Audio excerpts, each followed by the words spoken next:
నమస్కారం, welcome to employees pensions news. Friends, ఇప్పుడే అందిన వార్త. ఏపీఎఫ్ఓ పెన్షనర్లకు బిగ్ అలర్ట్. కేంద్ర ప్రభుత్వం కీలక ప్రకటన. ఫ్రెండ్స్, పెన్షనర్లకైతే కొత్త కంపెనీకి మారిన తర్వాత ఇలా చేయకపోతే లక్షల్లో నష్టం వచ్చే అవకాశం ఉంటుందని ఈపీఎఫ్ఓ అయితే తెలిపింది. ఫ్రెండ్స్, దాని గురించి అయితే ఈ వీడియోలో తెలుసుకుందాం. వీడియోని మాత్రం ఎక్కడ స్కిప్ చేయకుండా కంప్లీట్గా చూడండి.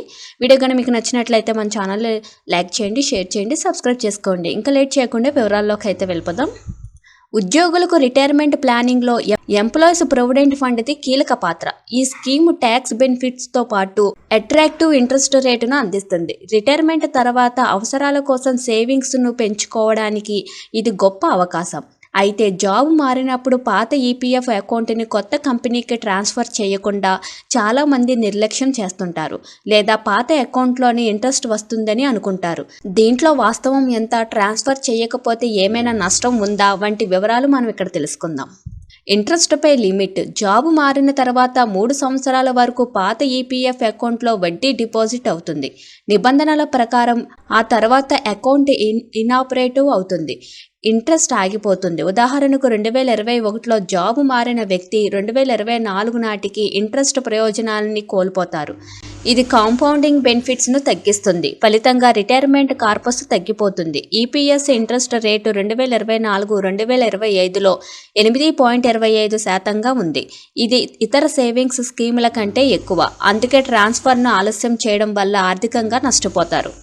ఇక ట్రాన్స్ఫర్ ఎలా చేయాలో తెలుసుకుందాం. ఈపీఎఫ్ మెంబర్ సేవా పోర్టల్ ద్వారా ఈపీఎఫ్ అకౌంట్ను ట్రాన్స్ఫర్ చేసుకోవచ్చు. ఫామ్ 13 ఆన్లైన్లో సబ్మిట్ చేసి ఈ ప్రాసెస్ ఈజీగా పూర్తి చేయవచ్చు. యూనివర్సల్ అకౌంట్ నెంబర్ యాక్టివేట్ చేయాలి. బ్యాంక్ డీటెయిల్స్ను ఆధార్, పాన్ అప్డేట్ చేయాలి. 2025 నుంచి ఆటోమేటిక్ ట్రాన్స్ఫర్ సిస్టమ్ అమల్లోకి వచ్చింది, కానీ డీటెయిల్స్ సరిగ్గా లేకపోతే ఇది పనిచేయదు. ఈ సిస్టమ్ ఫాలో అవ్వడం వల్ల అకౌంట్ కంటిన్యూ అవుతుంది, ఇంట్రెస్ట్ కోల్పోయే రిస్క్ తగ్గుతుంది. దీనివల్ల నష్టం ఎంతో ఇక్కడ తెలుసుకుందాం. పాత అకౌంట్ ఇనాపరేటివ్ అయిన తర్వాత కొత్త కంపెనీ కాంట్రిబ్యూషన్స్ కొత్త అకౌంట్లో డిపాజిట్ అవుతాయి, కానీ దీనివల్ల తక్కువ మొత్తంపై ఇంట్రెస్ట్ వస్తుంది.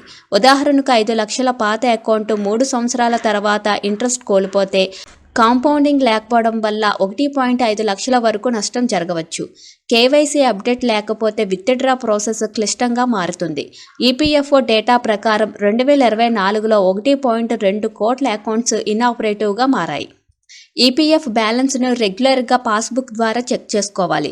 జాబు మారిన వెంటనే ట్రాన్స్ఫర్ ప్రాసెస్ స్టార్ట్ చేయడం బెటర్. మధ్యలో అనవసరంగా విత్డ్రా చేయకపోవడమే బెటర్, ఎందుకంటే ఇది లాంగ్ టర్మ్ కాంపౌండింగ్ను దెబ్బతీస్తుంది. ఈపీఎఫ్ కాంట్రిబ్యూషన్స్ పై సెక్షన్ 80C కింద 1.5 లక్షల వరకు ట్యాక్స్ డిడక్షన్ లభిస్తుంది. ఇది ఫైనాన్షియల్ ప్లానింగ్కు అదనపు ప్రయోజనం. రెగ్యులర్ మానిటరింగ్, సరైన డాక్యుమెంటేషన్తో రిటైర్మెంట్ కార్పస్ను మ్యాక్సిమం పెంచుకోవచ్చు. ఇక ఆటోమేటిక్ సిస్టమ్. 2025లో ఈపీఎఫ్ఓ ఆటోమేటిక్ ట్రాన్స్ఫర్ సిస్టమ్ను మెరుగుపరిచింది. ఇది కొత్త కంపెనీ నుంచి మొదటి కాంట్రిబ్యూషన్ వచ్చినప్పుడు ట్రాన్స్ఫర్ను ట్రిగ్గర్ చేస్తుంది. అయితే డీటెయిల్స్లోని ఏదైనా తప్పు ఉంటే ఈ ప్రాసెస్ ఆగిపోతుంది. ఈపీఎఫ్ సభ్యులకు ఎస్ఎంఎస్ ద్వారా ట్రాన్స్ఫర్ స్టేటస్ గురించి నోటిఫికేషన్ అందుతుంది.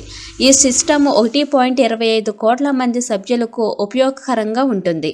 ఈపీఎఫ్ఓ అంచనా సరైన డీటెయిల్స్, యాక్టివ్ యూఏఎన్ ఉంటే ఈ సిస్టమ్ ఎలాంటి అడ్డంకులు లేకుండా జరుగుతుంది.